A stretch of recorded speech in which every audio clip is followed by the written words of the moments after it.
Aelith didn't know the hooded stranger at the edge of the crowd was the Alpha King. She didn't know he'd been searching for 3 years, chasing whispers and dead ends, looking for someone exactly like her.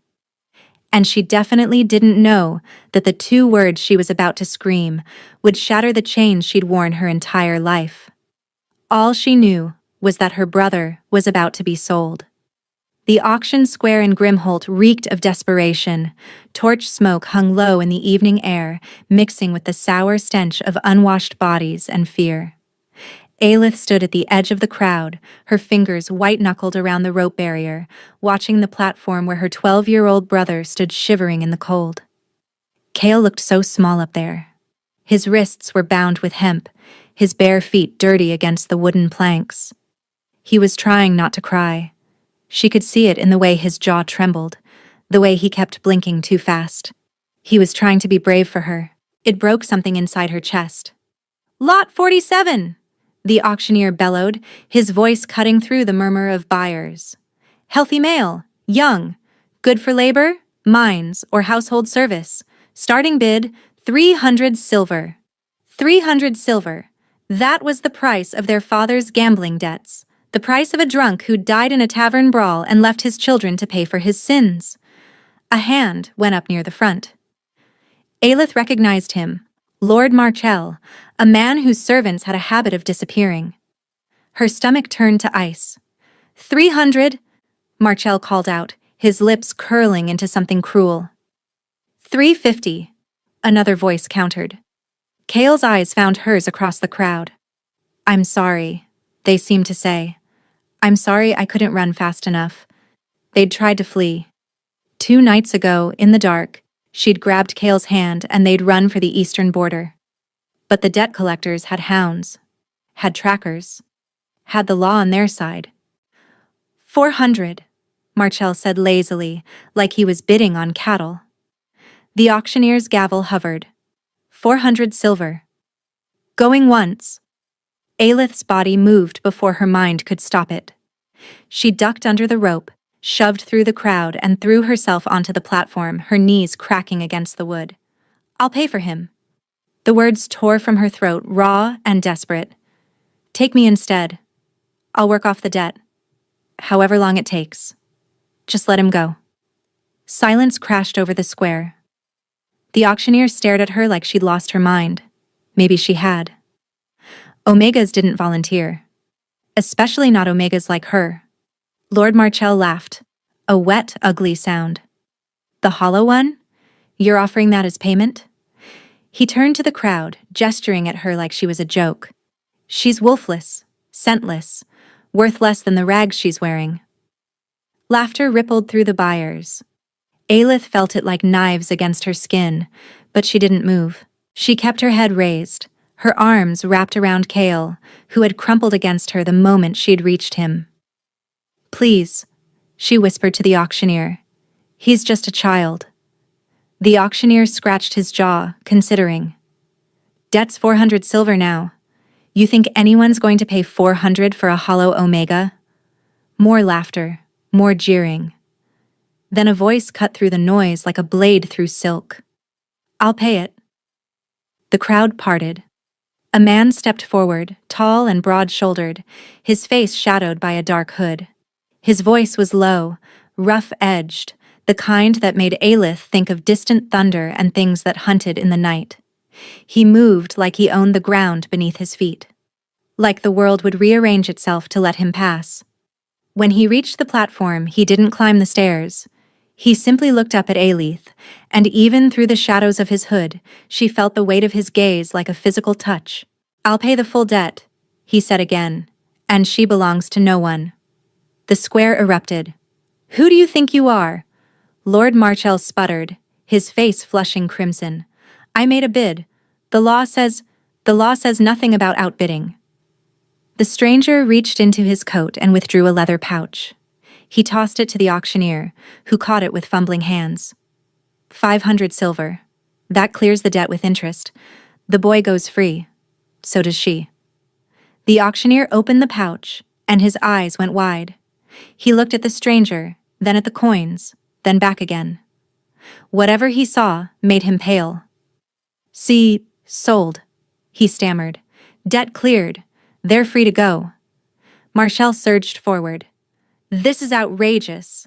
I demand to know who—" The stranger turned his head slightly, just enough for torchlight to catch the edge of his jaw, the glint of something metallic at his collar. Marshall froze mid-step, his face draining of color. "My apologies," Marshall breathed, backing away. "I didn't realize—" "Leave." One word. Marshall fled like the hounds of hell were at his heels. Aelith's pulse kicked hard against her ribs. She pulled Cale closer, shielding him with her body, watching the stranger with wary eyes. People didn't give away 500 silver for nothing. There was always a price. "Who are you?" she demanded, her voice steadier than she felt. The stranger climbed the platform steps slowly, each footfall deliberate. When he stood before her, he reached up and pushed back his hood. Aelith's lungs seized. He was younger than she'd expected. Mid-20s, perhaps, with a face carved from shadow and firelight, sharp cheekbones, a jaw that could cut glass, and eyes the color of molten amber. Dark hair fell across his forehead, and a thin scar traced from his temple to his cheek, pale against bronze skin. He was beautiful, the way a storm was beautiful. The way a drawn blade was beautiful. Dangerous. "My name doesn't matter," he said quietly. "What matters is yours." He paused, and something flickered in those wolf-bright eyes. Aelith Vorn, firstborn daughter of Marek and Ilyana Vorn, sister to Cale, 23 years old. His voice dropped lower. Also known as the Hollow One, the Empty, the girl without a wolf. Her blood turned to ice. No one used her real name anymore, not in 5 years. To the people of Grimholt, she was just the Hollow Omega, the cursed girl, the one the goddess forgot to finish. "How do you know that?" she whispered. "Because I've been looking for you." Cale whimpered against her side. Aelith pushed him behind her, putting herself between the boy and the stranger. "I don't know what you want, but I won't. I'm not here to hurt you." He said it simply, without defense. "And I'm not here to buy you." "Then what?" His golden gaze held hers, and for a moment, the noise of the dispersing crowd, the crackle of torches, the cold night air, all of it faded. "I'm here to offer you a bargain," he said. "One that could change both our fates." Aelith laughed. It burst out of her, sharp and brittle, the sound of someone who'd heard too many cruel jokes to believe in kindness anymore. "A bargain?" She gestured at herself. The threadbare dress, the dirt beneath her fingernails, the hollow emptiness where a wolf should howl. "I'm broken. Defective. I can't even shift. Whatever you think you're getting, you're wrong." The stranger didn't flinch, didn't look away. "You're not broken, Aelith. You're rare." The words hit her like a slap. She'd been called many things in her life. Cursed, empty, worthless, mistake, but never rare. Never anything that sounded like value. "You don't know what you're talking about." "I know exactly what I'm talking about." He stepped closer, and she caught his scent for the first time. Pine and wood smoke and something darker underneath. Something that made her pulse stutter despite herself. "You were born without a wolf. Without a scent. The healers said you were hollow, that the goddess made you incomplete." Her chest constricted. Everyone knows that story. But they don't know why. Aelith stilled. The stranger's voice dropped, meant only for her ears now. "You're not empty, Aelith. You're a vessel. The wolf isn't missing, it's dormant, waiting. Your kind appears once in a generation, maybe less. You can carry the memories of the dead, see what others have touched, feel what they've felt." The world tilted. No. She'd never told anyone, never spoken a word about the visions that came when she touched certain objects, the flashes of memory that weren't hers, the voices of the dead that whispered when she held their belongings. She'd thought she was going mad. Her mother had begged her to hide it, to never let anyone see. "They'll burn you," Ilyana had wept before the fever took her. "They'll call you witch, and burn you like they burned my mother." "I don't know what you're talking about," Aelith said, but her words faltered. "Yes, you do." His molten stare was too knowing, too certain. "You've been hiding it your whole life, pretending the visions aren't real, telling yourself you're imagining things. Stop. Your mother had the gift too. So did your grandmother. It runs in your bloodline, skips generations, manifests only in those born without the wolf." I said stop.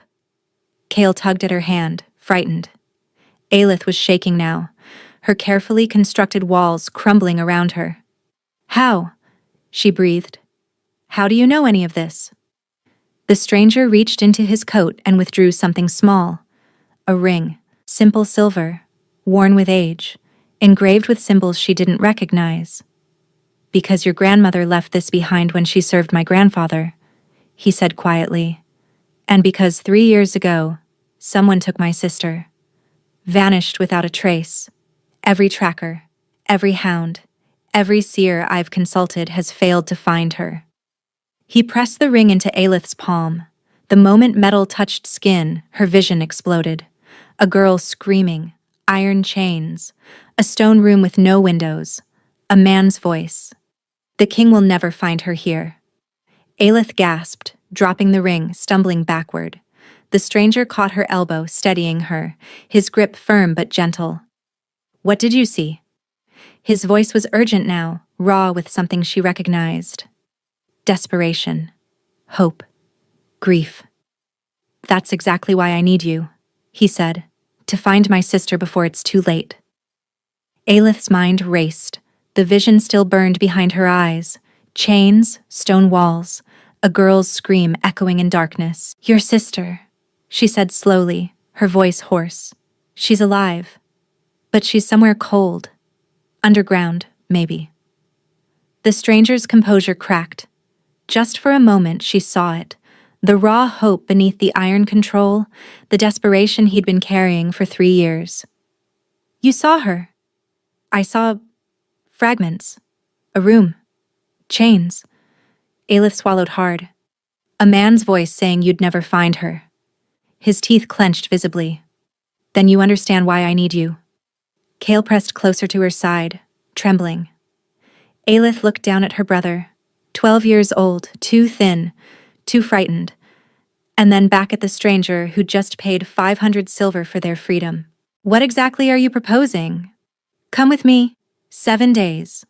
He held up a hand before she could protest. "Your brother comes too.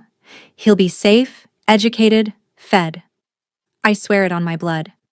"And me? What happens to me during these 7 days?" "You use your gift. I have objects. Things my sister touched. Things her captors left behind. You read them. Tell me what you see. Help me piece together where they've taken her." Aelith's laugh was hollow. "You make it sound simple. Like I can just turn it on and off. I know it's not simple. I know it costs you." His voice softened unexpectedly. "I've studied the vessels for years. I know it drains you. Leaves you weak. Sometimes sick. I won't push you beyond what you can bear." The fact that he knew, that he understood, made something in her chest ache. "And after 7 days? You're free. Both of you. I'll give you enough gold to start over anywhere you choose.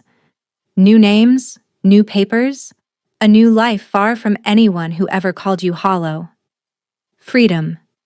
The word tasted foreign on her tongue. She'd never been free.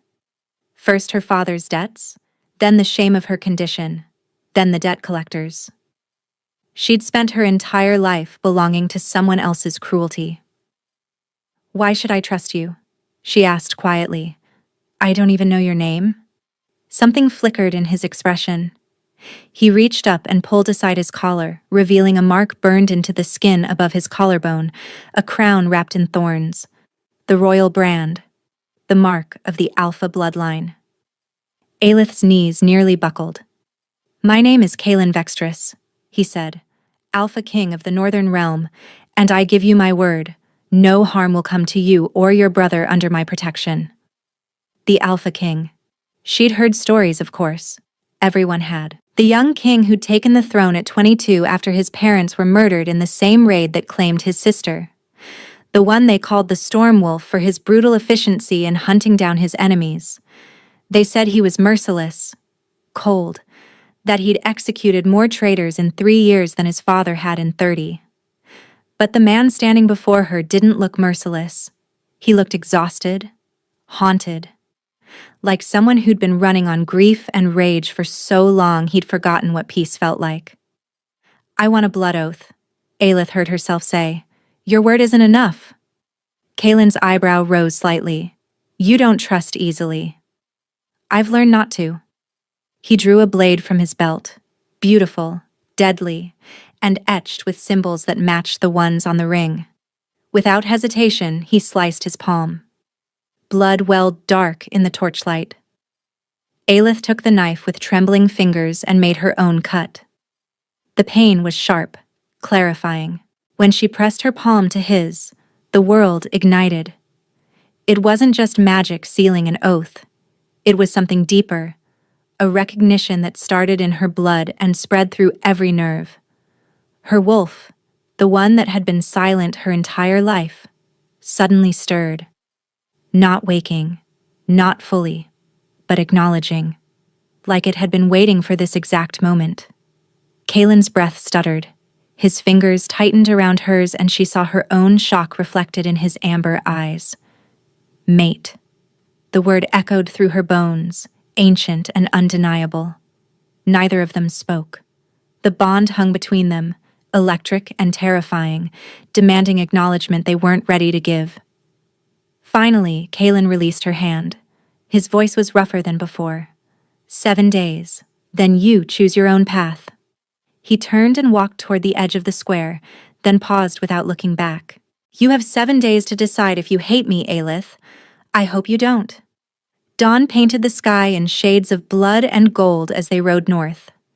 Aelith sat behind Kaelin on a massive black stallion, Kael tucked safely on a gentler mare led by a warrior named Jorek. The king's captain was a mountain of a man with kind eyes that crinkled when he smiled at Kael's nervous questions. They'd ridden through the night, leaving Grimholt far behind. Aelith watched the landscape change, rolling farmland giving way to dense forest, then rocky terrain that climbed steadily upward. The air grew colder, sharper, carrying the scent of pine and coming snow. She tried not to think about the warmth of Kaelin's back against her chest. Tried not to notice how her body seemed to lean into his without permission, drawn by that impossible bond still humming beneath her skin. Mate. Ridiculous. She was hollow. Broken. Alpha Kings didn't mate with cursed girls from auction blocks. By mid-morning, they crested a final ridge, and Aelith's breath stopped. Thornhaven Castle rose from the mountain itself, all dark stone and sharp towers clawing at the sky. It looked like something carved by giants, ancient, imposing, built to withstand sieges and centuries. Waterfalls cascaded down the cliffs on either side, feeding a river that wound through the valley below. Home, Kaelin said quietly. The word felt strange, applied to something so magnificent. They crossed a bridge of black stone spanning a gorge so deep the bottom was lost in mist. Guards in dark leather armor saluted as they passed, their eyes curious but respectful when they glanced at Aelith. Inside the walls, the castle transformed. Where the exterior promised cold brutality, the interior offered unexpected warmth. Tapestries covered stone walls, depicting not battles but forests, hunts, gatherings under moonlight. Fires crackled in every hearth. Servants moved with purpose but without fear, nodding greetings as the king passed. And people smiled at her, not the mocking smiles of Grimholt, not the pitying glances she'd grown to hate. Genuine smiles, curious but welcoming, as if a dirty Omega and her brother were guests rather than oddities. A woman with silver-streaked hair approached, her face kind. Your Majesty, shall I show your guests to their quarters? Please, Marin. See that they have everything they need. Kaelin turned to Aelith. Rest today. We'll begin tomorrow. He walked away before she could respond, his shoulders rigid, putting distance between them like proximity was physically painful. Marin led them through winding corridors to a suite of rooms larger than Aelith's entire childhood home. Kale's eyes went wide at the bed piled with furs, the fire already burning in the hearth. "Is this real?" he whispered. Aelith wished she could answer. Later, after Kale had eaten himself into a food coma and fallen asleep in the enormous bed, Aelith explored. The suite had a balcony overlooking the valley, and she stepped outside to breathe the mountain air. That's when she saw it. Carved into the stone beneath the railing, hidden from casual view but unmistakable once noticed, a symbol. The same symbol from her mother's old journal.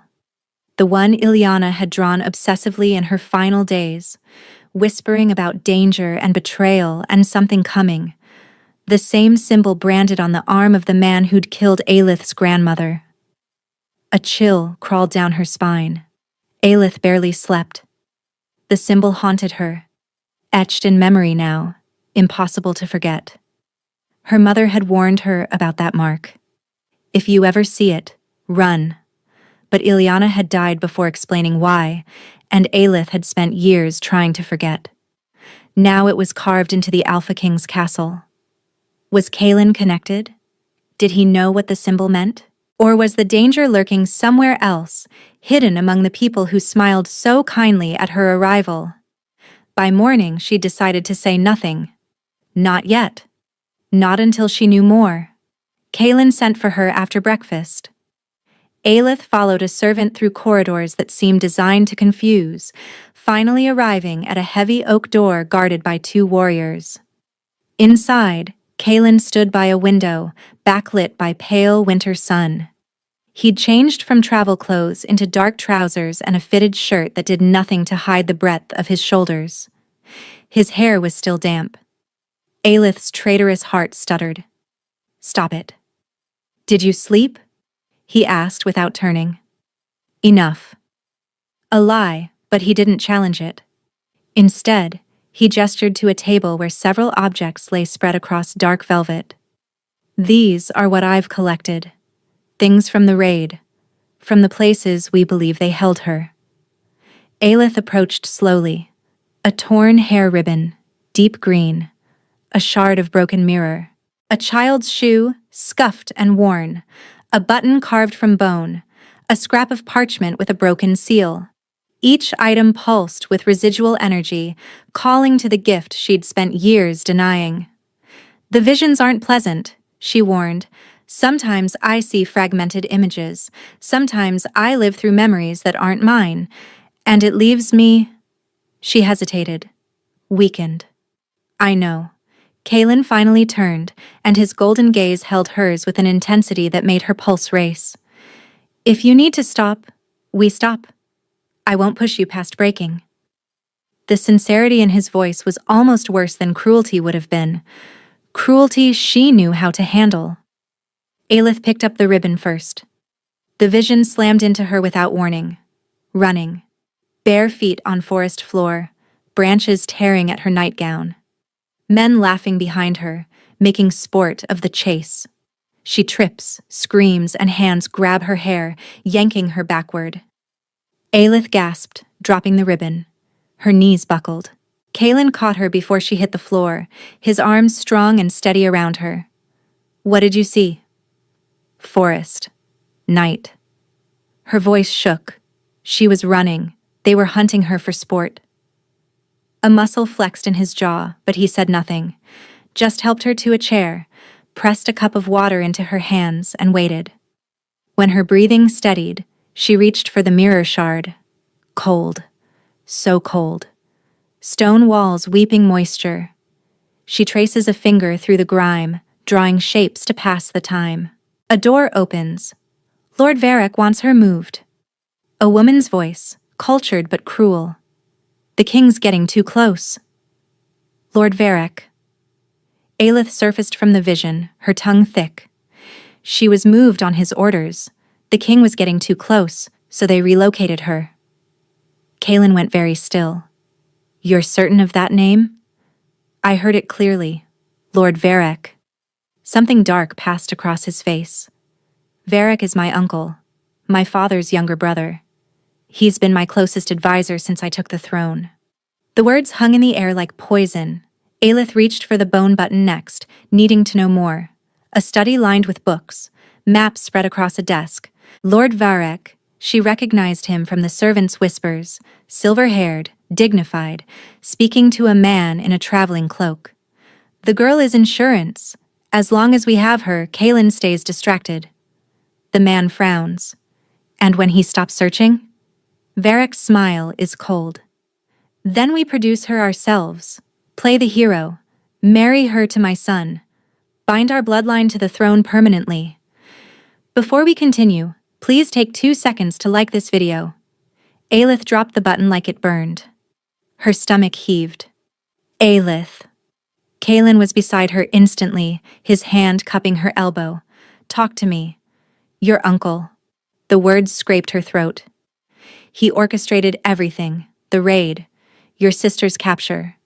He's been hiding her for 3 years, waiting for the right moment to... She couldn't finish.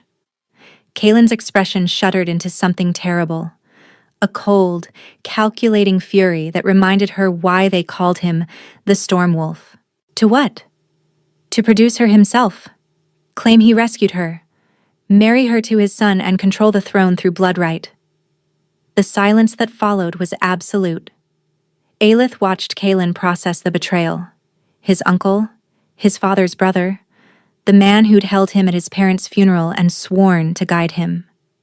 The man who'd sat at his council table for 3 years, offering advice, shaping policy, playing the loyal advisor while his sister rotted in captivity. Where? Kaelin's voice was barely human. Where is she now? Aelith reached for the parchment, her hands trembling. One more vision. She could do one more. A manor house surrounded by snow-covered gardens, mountain peaks in the distance. A girl, older now, thin but alive, staring out a barred window. A servant brings food. Lord Varek says you'll be moved soon, somewhere warmer. The girl doesn't respond. Her eyes are fixed on the horizon, watching, waiting, still believing. Eastern mountains, Aelith breathed. A manor house. She's alive, Kaelin. She's alive, and she's waiting for you. The hope that broke across his face nearly shattered her. Then his walls slammed back down. Varek arrives tomorrow for the council meeting, he said quietly. He doesn't know we suspect him. Aelith understood immediately. He's walking right into your hands. Yes. Kaelin's smile was sharp as a blade. And he's going to tell me exactly where my sister is. One way or another. That evening, Aelith found herself unable to rest. The visions clung to her like cobwebs. Lysara's frightened eyes, Varek's cold smile, the weight of secrets she now carried. She wandered the castle corridors until she found herself on a balcony overlooking the moonlit valley. She wasn't surprised when Kaelin appeared beside her. You should be sleeping, he said quietly. So should you. They stood in silence, watching clouds drift across the stars. The bond hummed between them, persistent, impossible to ignore. I owe you an apology, Kaelin said finally. Aelith turned to look at him. For what? For dragging you into this. For asking you to carry my pain. He gripped the stone railing, knuckles white.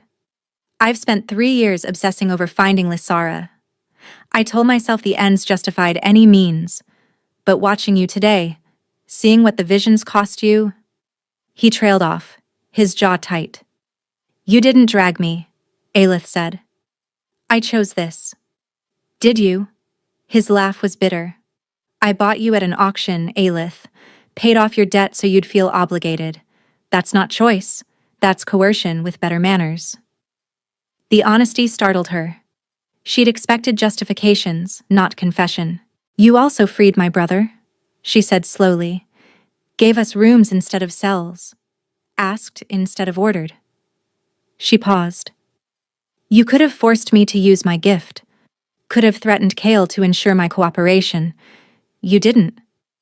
I would never... I know. The words surprised her, but they were true. I know you wouldn't. Kaelin turned to face her fully, and the moonlight caught the exhaustion in his features, the grief he carried like armor. My parents died protecting Lysara, he said quietly. The raiders came for her specifically. My father fought them at the nursery door. My mother threw herself over Lysara's bed.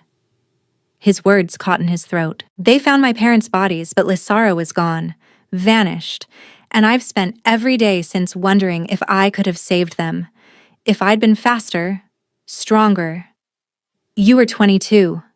Old enough to fight, old enough to die with them. His eyes met hers, and she saw the boy beneath the king, broken, guilty, and still bleeding from wounds that refused to heal.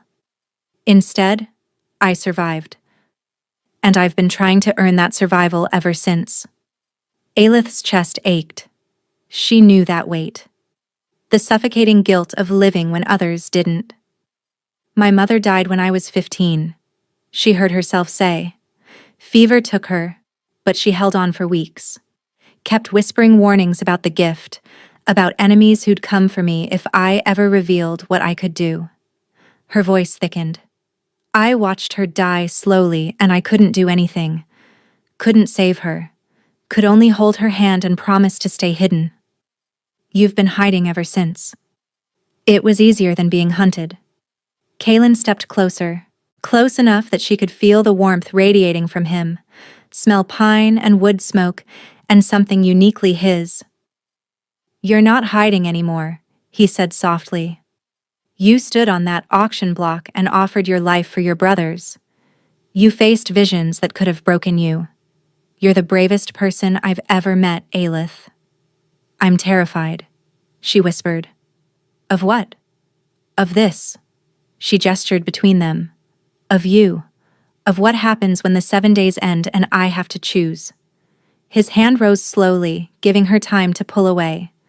When she didn't, his fingers brushed her cheek, feather-light. I meant what I said. You choose your own path.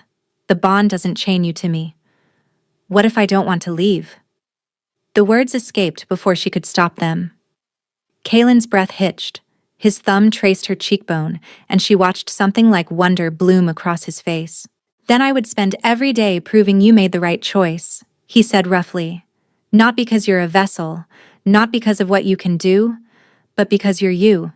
Because you're fierce and kind, and you make me remember what hope feels like. Aelith rose on her toes and kissed him. He went rigid with surprise. Then his arms wrapped around her, pulling her close, and he kissed her back like she was air and he'd been drowning for years. It was desperate and tender all at once. His hands trembled against her back, her fingers tangled in his hair. The bond sang between them, bright and undeniable. When they finally broke apart, both breathing hard, Kaelin pressed his forehead to hers. Ask me again, Aelith whispered. After we find Lysara. After Varric is dealt with. Ask me to stay, and I'll give you my answer. I can live with that. His voice was rough. I can live with hope. He walked her back to her chambers, their fingers intertwined. At her door, he kissed her once more. Slow, deep, full of promise. Then he left, and Aelith leaned against the closed door, touching her lips, wondering when she'd stopped running and started wanting to stay. Everything shattered the next morning. Aelith woke to screaming. She bolted upright, heart racing, and found Marin bursting through her door, face pale with terror. The boy, Marin gasped. Your brother. He's gone. The world stopped. Aelith tore through the castle, Kaelin beside her, guards fanning out in every direction. Kael's room showed signs of struggle. Overturned chair, scattered furs, a window left open to the bitter mountain wind. And on the pillow, a note. The vessel comes alone to the eastern ridge by nightfall, or the boy dies. Tell the king, and I'll send him back in pieces. No signature, no seal. But Aelith recognized the symbol drawn at the bottom, the same symbol carved into the balcony, the same one from her mother's journal. Varric, Kaelin snarled, crushing the note in his fist. He knows. Somehow he knows we've discovered him. How? Aelith's voice cracked. We told no one. Spies. There are always spies. Kalen paced like a caged wolf, fury radiating from every line of his body. He's been embedded in this castle for years. He has eyes everywhere. Aelith stared at the open window, her mind racing. Kale, her baby brother, the only family she had left. I have to go. Absolutely not. He'll kill him, Kalen. And he'll kill you too. Kalen gripped her shoulders, his eyes blazing. This is a trap. Varric wants you isolated, vulnerable. The moment you're alone, he'll take you both. Then what do you suggest? Wait here while my brother... Her voice broke. Kalen's expression crumpled. He pulled her against his chest, holding her tight while she shook. We don't wait, he said against her hair. We move first. Varric thinks he's controlling the board, but he doesn't know we already have his location. Aelith pulled back, searching his face. Lysara's manor. He'll have taken Kale there. It's his stronghold, his insurance. He's consolidating his leverage. Kalen's jaw flexed. He wants you to come alone because he's afraid of what happens if you don't. So we give him what he wants. Aelith, listen to me. She gripped his arms, defiant despite her terror. I go to the ridge. Let him see me alone. While he's focused on capturing me, your warriors hit the manor and extract both Lysara and Kale. If something goes wrong, then you save them anyway. Her voice hardened. Promise me, whatever happens to me, you save my brother. Nothing will happen to you. Kalen's hands framed her face, his eyes burning. Because I'm not letting you out of my sight. We do this together, or not at all. He said to come alone. He said to tell the king. A dangerous smile crossed Kalen's face. He didn't say anything about the king following. The plan crystallized quickly. Aelith would approach the ridge visibly, drawing Varric's attention. Kalen and his warriors would use the mountain paths to circle behind. Jorek would lead a second force to the manor. 2 targets. 1 chance. As the sun began its descent, Aelith strapped a knife to her thigh. A gift from Kalan, the blade etched with protective symbols. If he touches you, Kalen said quietly, I will tear him apart with my bare hands. Save that energy for finding your sister. He kissed her hard, desperate, like he was memorizing her. Come back to me, he breathed. I intend to.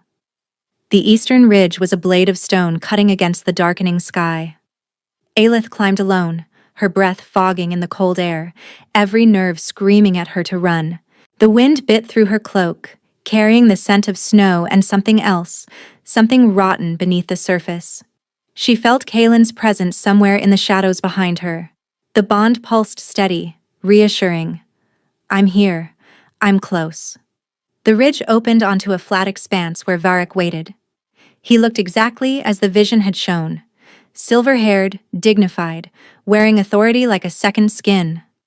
2 guards flanked him. A third held Kale, knife pressed to the boy's throat. Kale! Aelith lunged forward, but one of the guards blocked her path. Ah! The vessel. Varric's smile was polished, cold. How delightful to finally meet you. I've been watching your bloodline for decades, you know. Your grandmother was uncooperative. Your mother fled before I could collect her. But you. His eyes gleamed. You walked right into my hands. Let my brother go. In time. First, we need to discuss your future. Varric stepped closer, examining her like livestock. You're going to help me find certain things. Read certain objects. There are secrets buried in this kingdom that even the king doesn't know. Treasures, weapons, leverage enough to reshape the realm. I'll die before I help you. No, you won't. Because if you do, the boy dies. And then, my men visit the castle and collect everyone you've grown fond of. Varric's smile sharpened. I've been playing this game since before you were born, girl. Did you really think I wouldn't have contingencies?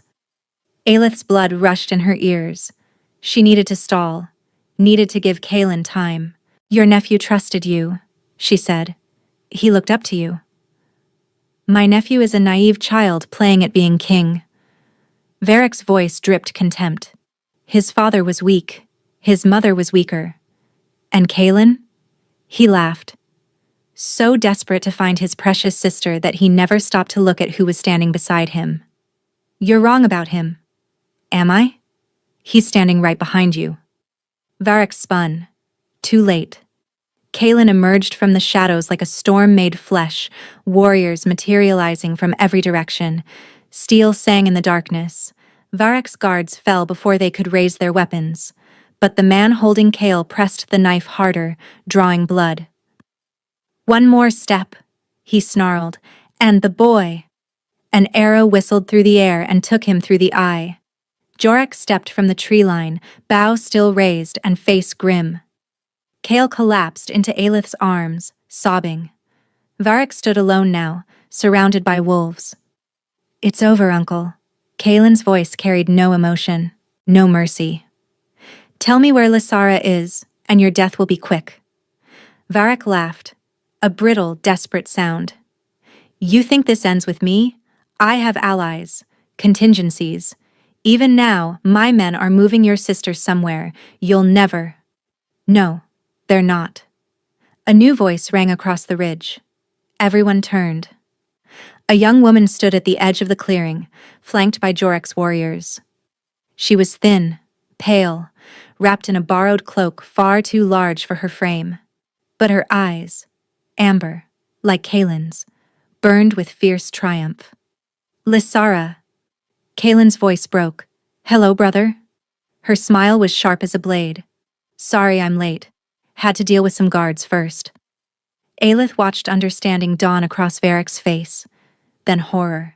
That's impossible, he breathed. You were secured, chained. I've been chained for 3 years. Lysara walked forward, each step deliberate. 3 years of watching, listening, learning. I know the name of every guard you assigned to me.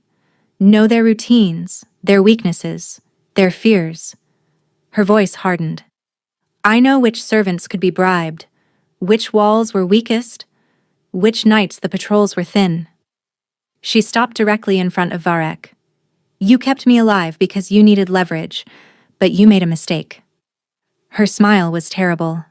You underestimated how much I am my brother's sister. You couldn't have escaped alone. I didn't. Lysara glanced at Jorek. Your men reached the manor an hour ago. My guards were already unconscious. Turns out 3 years is enough time to make friends with the right servants. She'd been preparing, waiting, not helplessly enduring, but building toward her own liberation. Aelith felt tears burning her eyes. You were never broken, she whispered. Lysara looked at her, really looked, and something passed between them. Recognition. Understanding. Neither were you, Vessel. Kaelin moved then, crossing the space between them in 3 strides, pulling his sister into his arms. He held her like she might disappear, his shoulders shaking with silent sobs.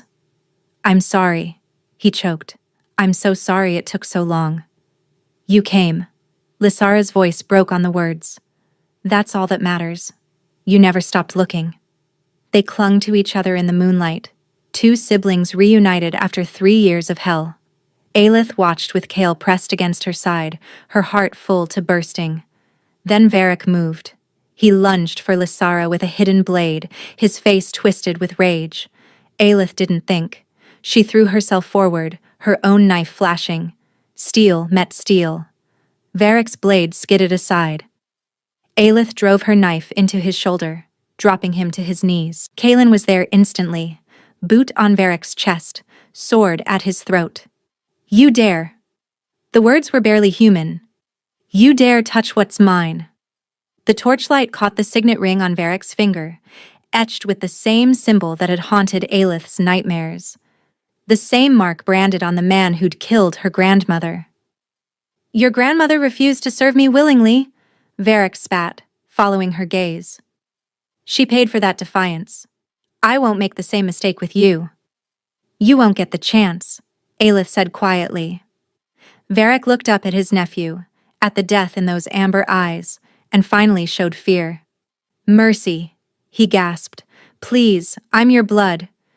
"You stopped being my blood the moment you took my sister." The sword fell. Aelith turned Kale's face away. Some things children shouldn't see. The journey back to Thornhaven took 2 days. They traveled slowly, carefully, giving Lysara time to adjust to freedom. She rode beside Kaelin, the siblings rarely more than arm's length apart, making up for 3 years of separation with quiet conversations and shared silences.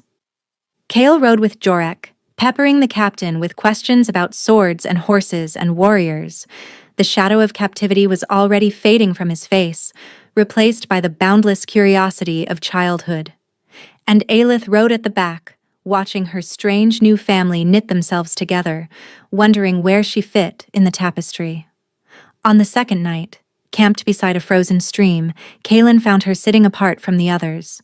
"You're thinking too loud," he said, settling beside her. "I can practically hear it." "The 7 days are over." He went still. "I know. The debt is paid. Lysara is safe. You don't need me anymore." "Is that what you think?" Kaelin turned to face her, his expression raw. "That I only wanted you for your gift?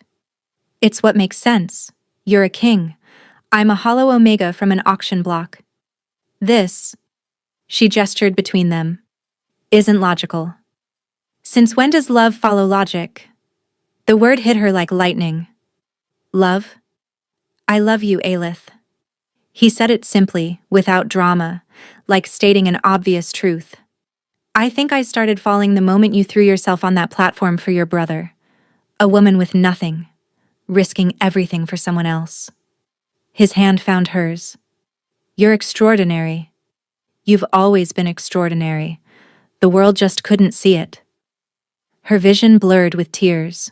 "I don't know how to be a queen. Neither do I. I barely know how to be a king." His smile was crooked, vulnerable. "But I'd rather figure it out together than spend the rest of my life wondering what we could have been. Lysara needs you. Your kingdom needs you. I'd just be my partner, my equal, the person I want beside me through everything."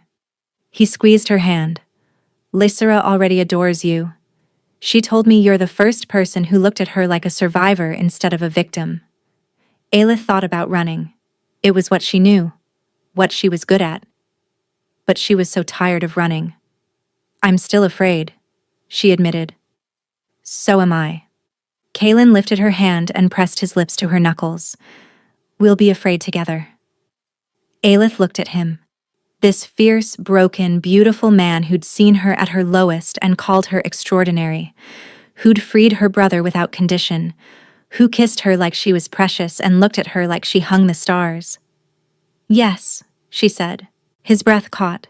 "Yes? Ask me properly." Hope blazed across his face. He shifted to one knee, still holding her hand, and the firelight caught the amber of his eyes. "Aelith Vorn, will you stay? Not for 7 days, not for duty, but for always.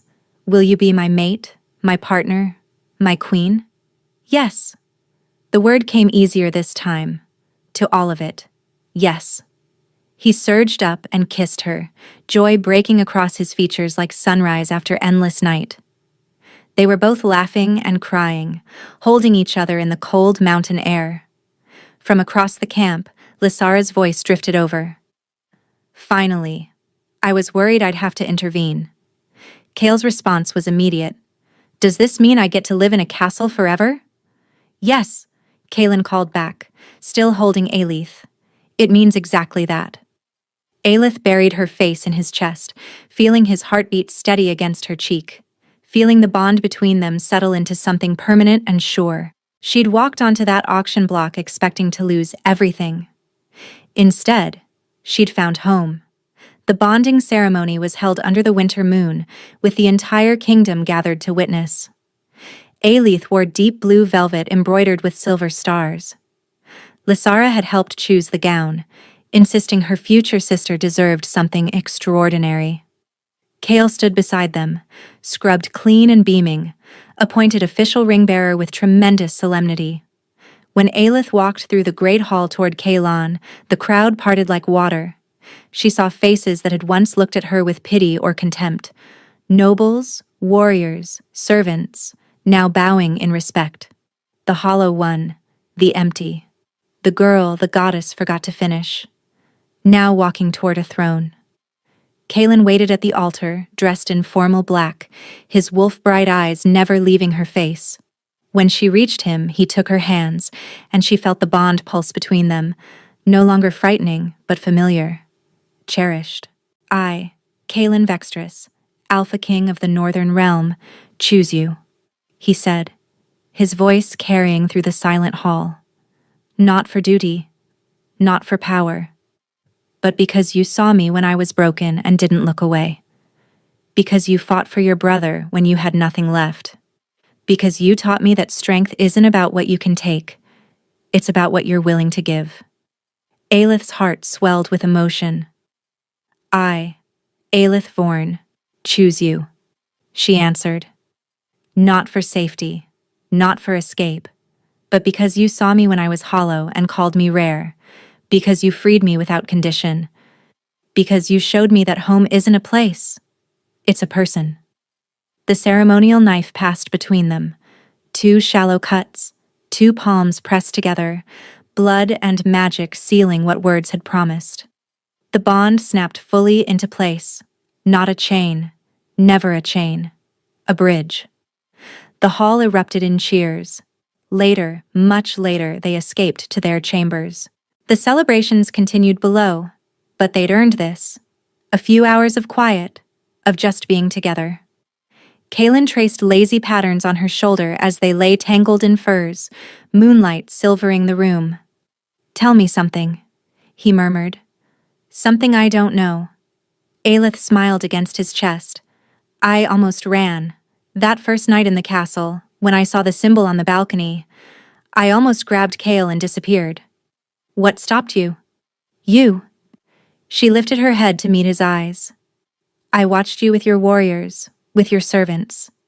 The way they followed you not from fear, but from love. I thought, maybe power doesn't have to mean cruelty. Maybe strength can be gentle. His arms tightened around her. I'm glad you stayed. So am I. Silence settled between them, comfortable and warm. Your turn, Aelith said. Tell me something I don't know.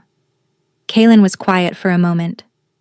I went to 7 auctions before yours, searching for you, following rumors about a hollow Omega with a gift. 7 times wrong girl. I was starting to lose hope. What made you keep looking? Your grandmother's ring. He pressed a kiss to her forehead. Every time I touched it, I felt her certainty that her bloodline would produce someone extraordinary, someone worth waiting for. His voice dropped. She was right. Aelith felt tears slip down her cheeks. Not sadness, but fullness, gratitude, joy. She thought about the woman she'd been, standing on that auction block, offering her life for her brother's freedom. That woman couldn't have imagined this, couldn't have believed it was possible. But it was. All of it. She'd offered to pay for Kael with her servitude. Instead, the Alpha King had paid for them both with mercy. She'd expected chains. He'd given her wings. I'll pay for him. She'd sobbed that night, expecting nothing. And what the Alpha King did next had silenced more than the pack. It had silenced every voice that had ever called her hollow, because she wasn't empty anymore. She was home. Where are you listening from? Drop a comment below. I love hearing from you. And if you enjoyed this story, please subscribe. It's free, and it helps more people discover these tales.